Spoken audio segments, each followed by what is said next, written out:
Welcome to Roll, Ponder, and Play, a podcast dedicated to crafting stories through the application of role-playing game engines, combined with creative thinking and propelled into the ether by the barest of prompts.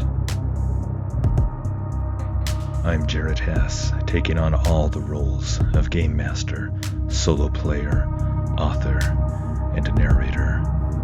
Come with me on a journey, and together let us explore realms of shadow, danger, and wonder.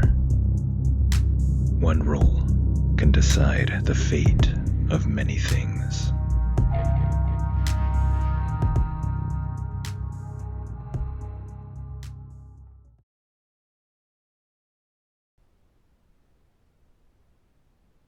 Welcome to episode 12 of the Queen of Shadows podcast on Roll, Ponder, and Play. I'm Jared Hess, your friendly neighborhood game master, solo player, author, and narrator. In our previous episode, Eilwen, Aron, and Cadfael race back to Frostbridge to find it beset by some enemy. Several buildings are ablaze, and the corpses of the fallen are in the streets, offering visceral witness to the violence done to them. They find Mabon cornered by a spirit-possessed blacksmith Gwili, one of the men who had been on burial duty and who now bore the octagonal ring that Belvan had once possessed. Gwili slays Mabon and his two guards. Eilwen engages the creature in combat and eventually slays it. She takes the ring and in Rhovat's forge melts it down, adds salt and dirt to its contents, and casts the glowing abomination into the depths of the icy blue chasm near Frostbridge. Leaderless, the people of Frostbridge clamor for her as their queen to lead them. Eilwen declines, but with some help from Aron, she convinces her father, Cadfael, to reluctantly take up the job of settlement leader. Cadfael addresses the people, urging them to bury and mourn their dead. Eilwen decides to head south soon. As we begin this episode, Eilwen's stats are Edge 2, Heart 1, Iron 1, Shadow 3, Wits 2. Current assets: Archer initial box, Cutthroat initial box, Shadow Walk initial box, Duelist initial box. Current statuses: Supply 2 out of 5, Spirit 4 out of 5, Health 3 out of 5, Momentum 2 out of 10. Current debilities: none. Current unspent XP: 0. And now, on to episode 12 of Queen of Shadows.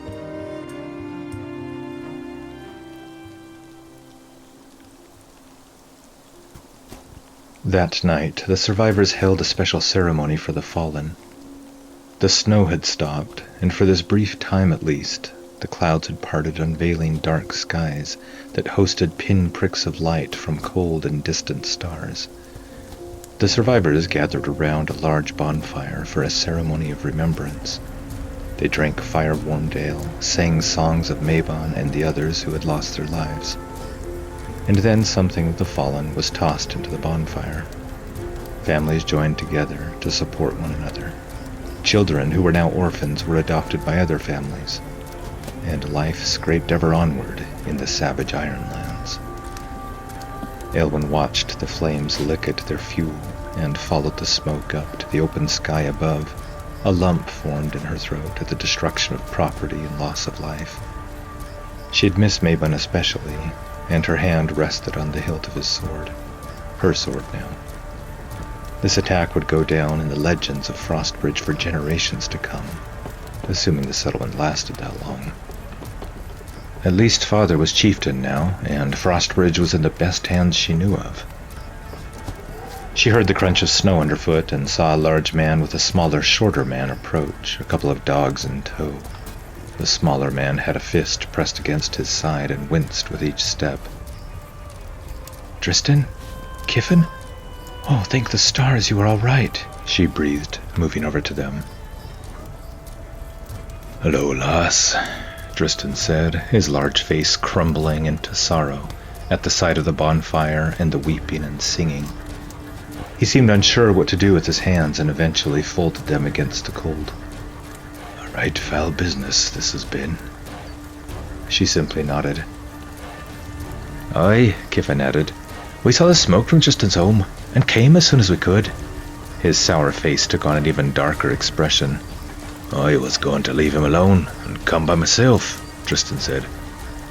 "He's still not ill, mind you, but he insisted on coming." "Aye, that I did. I hear you and Aron are going south." Eilwen nodded again and saw Aron through the flames sitting next to Father. Her brother's eyes, and her father's, both had a faraway look. "We are, just as soon as we can settle affairs here. It'll be some days yet, though." "I mean to go with you then," Kiffin said. "My people are still held captive by the Wolfang clan, and as I said before, I mean to rescue them or die trying." "We would welcome your company, and yours too, Tristan, if you want to come." Nay, lass," Tristan rumbled. "My place is here. Your own father said Frostbridge would need my hounds and sleds, more than ever now, to get more supplies. And I want to help him, seeing so many lose their families like I had, lost mine. Well, I want to help." "You're a good man," she said, and turned to Kiffin. "Get as much rest as you can these next few days. If you mean to join us, you need to be able to pull your own weight." "Aye, don't worry about me, girl," Kiffin said with a grin. "I know how to rest as well as I know how to gut fish or hunt game." The days passed, and while Kiffin continued to recuperate, Eilwen and Aron both made preparations for travel and tried to get supplies and prepare for the journey. So this is the Sojourn move. When you spend time in a community seeking assistance, roll plus heart. If you share a bond, add +1. So she does share a bond.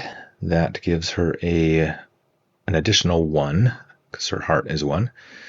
So a modifier of 2, and she rolls a 3 against the challenge dice of 7 and a 9 for a miss. On a miss, you find no help here. Pay the price. I'll say we lose some supplies, so -1 supplies from pay the price. Supply plummets down to 1 out of 5. There was too much destruction, too much to do. Reports of the dead and wounded continued to come in, and the people of Frostbridge had lost many supplies during the burning. They could offer Eilwen no aid other than well wishes. In fact, she gave some of their own supplies, dwindling as they were, to those less fortunate. Aron raised his eyebrows at that, but she only said, "I know how to hunt and forage in the wild. We should be fine." Over the next weeks, she and Aron helped with more graves and funerals and rebuilding of lost homes. When all the dead were buried and Kiffin was ready to travel, they set out for Rock River. Aron and Eilwen stood on the other side of the ice bridge. Kiffin also stood nearby, a respectful distance apart. True to his word, he had known how to rest and was now hale and ready to travel. Cadfael faced Eilwen and Aron. Behind him, Eilwen saw what remained of the Frostbridge settlement. Amidst the burnt-out husks of homes, some newer constructions had gone up. But things would never be the same.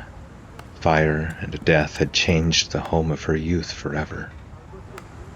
Aron and Eilwen stood side by side. She felt awkward and noticed her brother shifting his feet in the snow as well. Neither knew quite how to say goodbye to Father. "Be safe," their father finally said. He pulled Eilwen into an embrace and then added Aron with his other arm. She smelled Father's familiar scent, mixed with leather and now the scent of pine gum on his hands from the newly fallen logs. She closed her eyes. They parted, and he looked at them proudly. "Mabon would have sent warriors with you, but there are none to spare now. Those few remaining are needed for the defense of Frostbridge." "I understand," Eilwen said. "When I see you again, daughter, you'll have the other half of the crown?" Cadfael asked. "Perhaps you'll see me before then, Father. But we do head south. There are deeds to be done and questions there that need answering." My clues for the crown lie somewhere in the deep wilds. Then go with our ancestors' favor, he said with a sigh. Cadfael pressed his forehead against Aron's. Blood of my blood, he whispered. Then in turn, to Eilwen, he whispered, his forehead against hers. Heart of my heart. And his voice caught. He gripped her arm, and Eilwen found it suddenly hard to swallow. He pulled away and nodded to them. Keep each other safe now. They nodded and waved farewell, shouldered their supplies, and set out across the icy valley. Sunlight behind them and a blue sky, gusty winds blowing grains of fine snow into their faces from high white drifts. In the distance they climbed a rise and wound around a mountain, and saw Frostbridge disappear from view. I won't do any undertake a journey move to Rock River. This is because Kiffin knows the way well, and Eilwen and Aron have also traveled this track a couple of times now. After a few days of travel, they again approached Rock River. Eilwen had managed to forage for a few berries and hunt some small game. They warily passed nearby the green grip, but they saw nothing out of the ordinary in the deep, dark forests far below them. Kiffin led the way. Their supplies would not hold out forever. They cautiously approached from the north towards Rock River, the same route she, Dristan, and Aron had taken a few days earlier. They hadn't yet seen any sign of the Wolffang clan. But what about now, coming into Rock River? Do they see any clan members there, moving about? I think it is somewhat unlikely, but the Oracle, on a roll of a 10, says yes and. Cresting the hill above Rock Ridge around noon, they crouched again behind rocks and carefully studied the settlement below. They saw a small group of Wolffang warriors in the settlement streets. They also saw some families there. Not many, but some. And they weren't any families Kiffin knew, who had previously called Rock River home. They backed down the hill, and once out of sight and earshot, they held a brief conference. They claimed my home for their own, Kiffin spat into the snow. And we don't know if it's more of their warriors, the settlers, coming up the eastern route from Lone Fort, but I think it's likely. If we continue that way, we'll probably run into more of them. Do we go through the mines again? Aron asked. No, Eilwen shook her head. Normal flesh and blood soldiers are one thing, but those bone walkers are something else entirely. They're not natural. She suppressed a shudder at the memory. She pointed at Hingsworth Peak. That's where the mine goes through. If more settlers and warriors are coming this way, then they're traversing north, using the lower eastern pass around Hingsworth. We'll need to take the West Hingsworth Pass there to avoid them, and to then continue cutting due south, avoiding the roads. She pointed west to a cut between the mountains in the distance. The mountains looked formidable and gray, like fortress walls. Alas, no one takes those routes, Kiffin grunted. It's wild country. We're in the Veld Mountains, Aron barked a laugh. Everything is wild country. Aye, but not that wild. It's just not safe. Aron laughed at that. Not safe. We have roving warriors in one direction, bone walkers in another. You call that safe? What do you know of the area, Kiffin? What dangers? Eilwen asked him. Kiffin sniffed, wiped his nose, and leaned on his spear. Well, there's the usual dangers of wild animals, lass, plus treacherous snows and poor footing. Oh, and there be rumours of other things, if I be completely honest with you. I'm beginning to think your bone walkers don't sound so bad. That's because you didn't see them, Aron grimaced. Kiffin grunted. Well, I'll have to be taking your word for it, lad. I've only heard the rumours of it being haunted and such. Mine own eyes have never had the misfortune to see dead bones a-walking. But we'll all have to pass the dark portal some day. I just hope it doesn't happen until I've had my vengeance upon Uzak and the Wolffang clan for what he did to Rock River, to my kinfolk." He gripped the handle of his spear tightly. "So we be going over this pass, then? We're going to be needing supplies if and we be doing that." Eilwen nodded her head. "We'll forage and hunt for supplies on our way to the pass. If all else fails, we'll fall back to Rock River and see about taking supplies from the Wolffang guards. But I don't want to risk drawing their attention unless absolutely necessary. We head west for now, away from Rock River, towards the pass. We'll hunt on the way." They each carried spears and bows, and the two men both added axes and shields to their store of weaponry. There had been plenty of weapons from the fallen warriors at Frostbridge. Aron also wore his hardened leather armor. Eilwen herself was clothed in her leathers, gloves, and the heavy bear cloak. "Do they have any snowshoes? I think that is likely." And the oracle says yes. After breaking from the trail, they attached snowshoes and traveled for a couple of hours through drifts of thick, soft snow. To the left and right, the mountains slowly came together toward the West Pass, their destination. As they continued their trek west, the mountains drew nearer. Pines glistened in the afternoon sun, laden with snow. They split up and hunted for food. This is the resupply move. When you hunt, forage, or scavenge, roll plus wits. I rolled a 3 on the action die and add 2 for Eilwen's wits. That is a 5 against 1 and a 4 on the challenge dice for a strong hit. Nice, they needed that.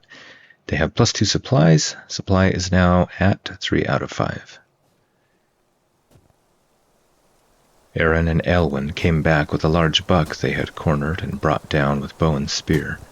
They rested and made camp, hoping to tackle the pass on the morrow. Okay, we can narratively make camp, but in this case we are going to mechanically make camp as well.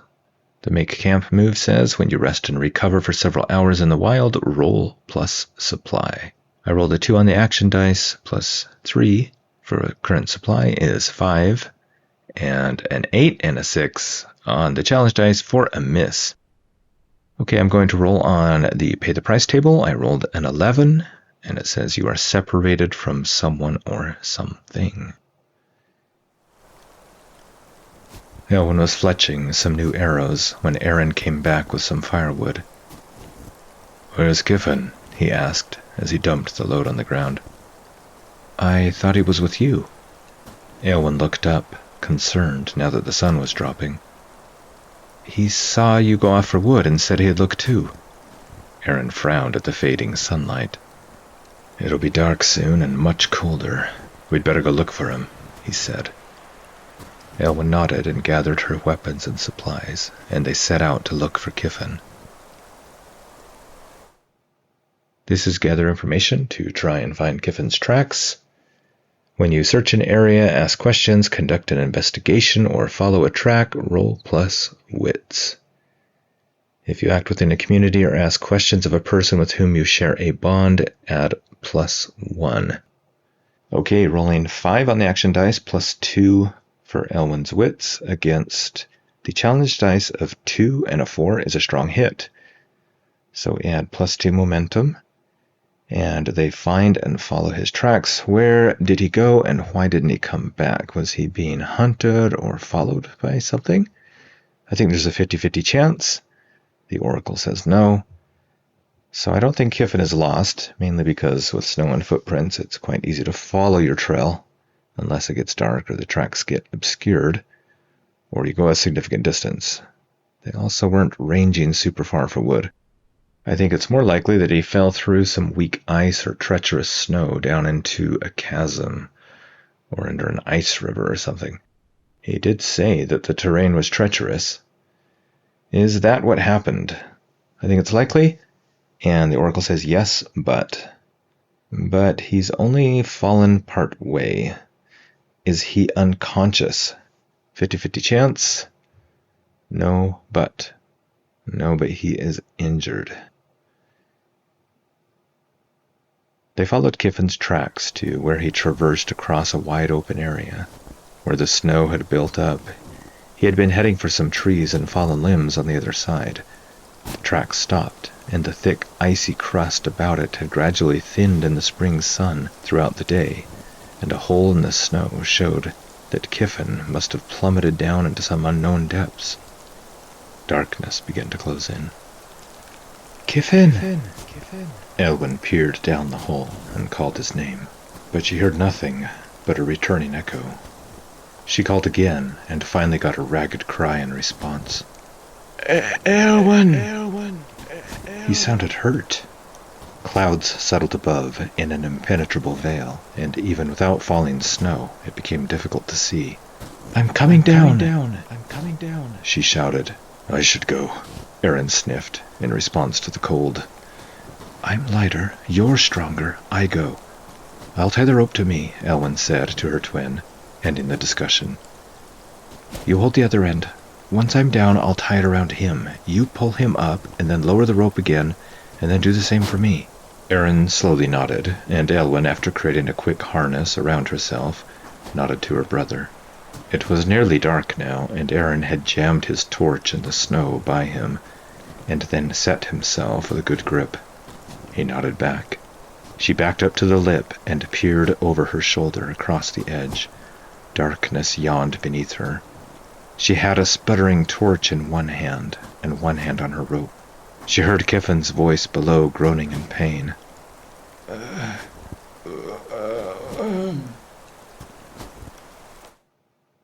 Does Aron keep firm purchase on the rope?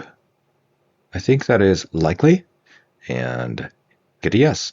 Did Kiffin fall far? 50-50 chance.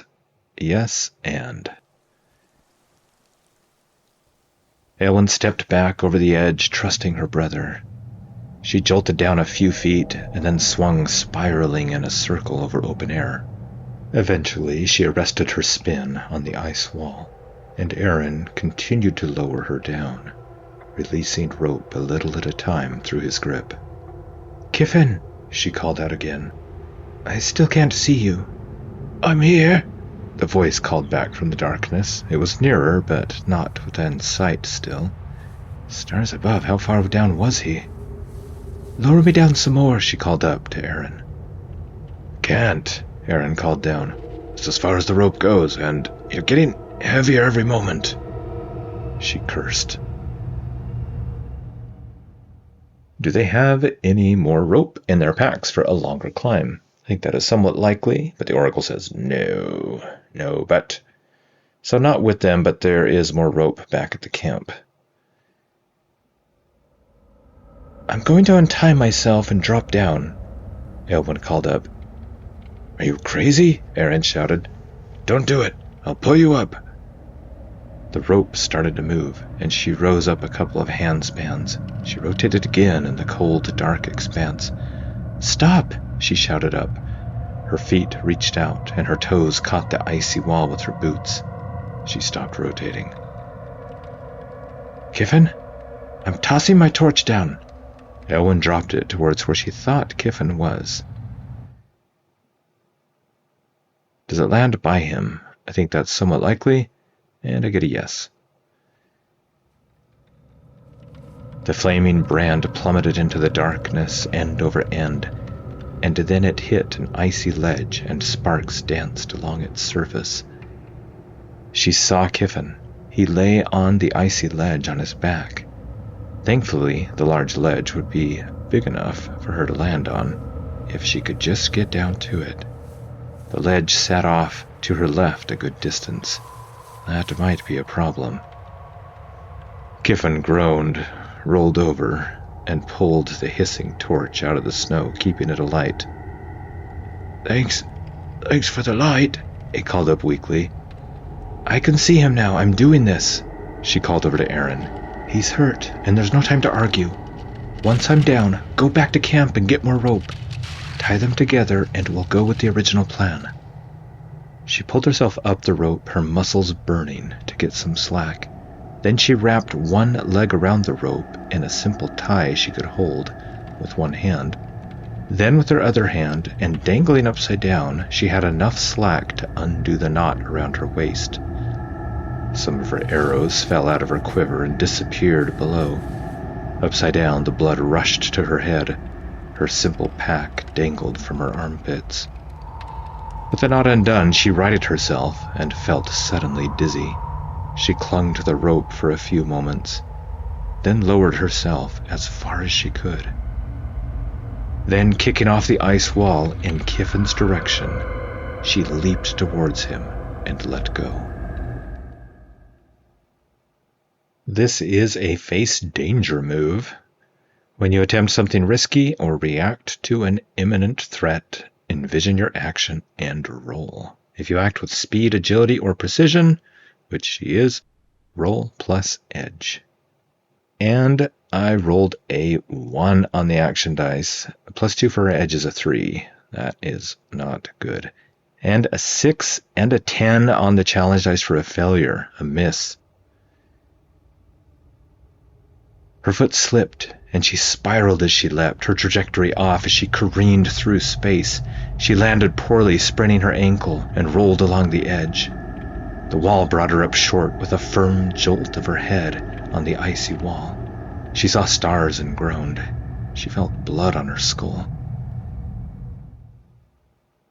I'll say she takes harm for paying the price on her failed move. Her health goes down by 1, 4 out of 5, and now I make an endure harm move. When you face physical damage, suffer minus health equal to your foe's rank or as appropriate to the situation. If your health is 0, suffer minus momentum equal to any remaining minus health, then roll plus health or plus iron, whichever is higher. Okay, she is rolling plus health. So she rolled a 2 on the action dice, +4 for her current health is a 6, against 3 and 8 on the challenge dice for a weak hit. On a weak hit, you press on. Okay, so no change. "Eilwen," Aron called down. She saw a torch high above. I'm okay. I'm down by Kiffin now. Get the rope from the camp." Aron nodded and disappeared. She crawled over to Kiffin and investigated his wounds. "How bad is it?" I'll roll on RPG Solo. They have a damage roller you can use for mechanical or biological damage, and I rolled a 1, which is negligible, nick, scratch, and bruise.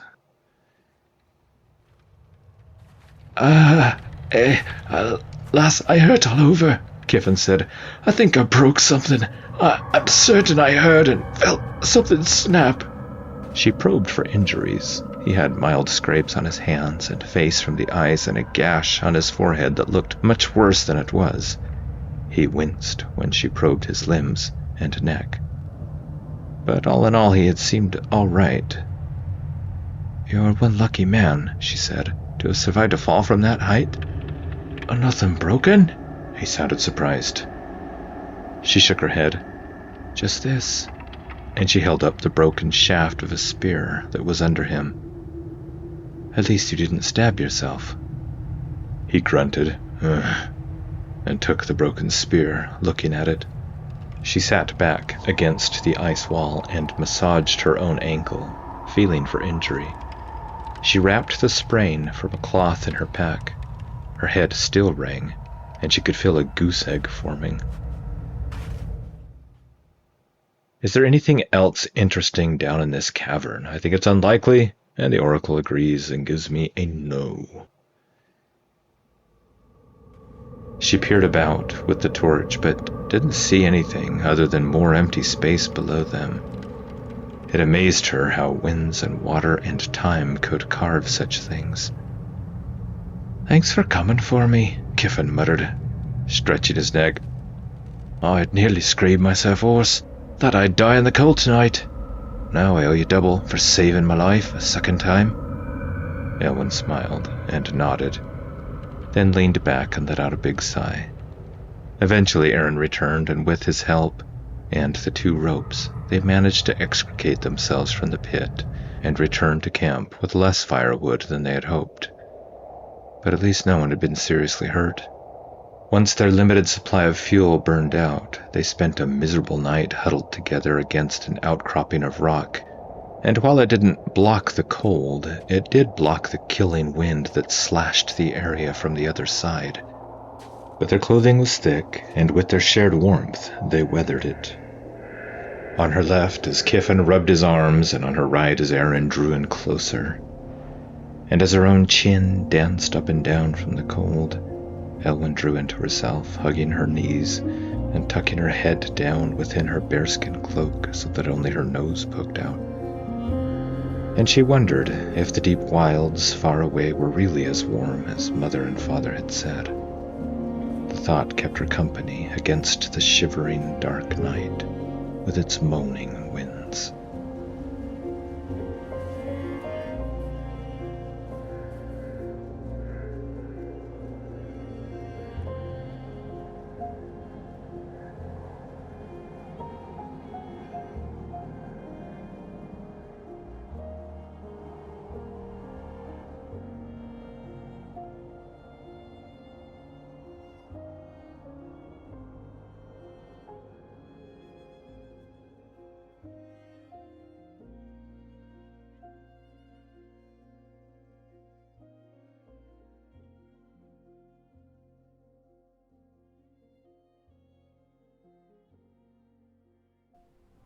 Thank you for joining us, and I sincerely hope you enjoyed what you experienced. If you would like to support Roll, Ponder, and Play, you can do so by joining my Patreon at patreon.com/Roll, Ponder, and Play. There you can also find transcripts, show notes, and other projects I'm involved in. If you would like to reach out to me, you can find me on Patreon or on Discord at Roll, Ponder, and Play, or by email at rollponderandplay@gmail.com. Until we meet again, may your own dice rolls ever bring you success.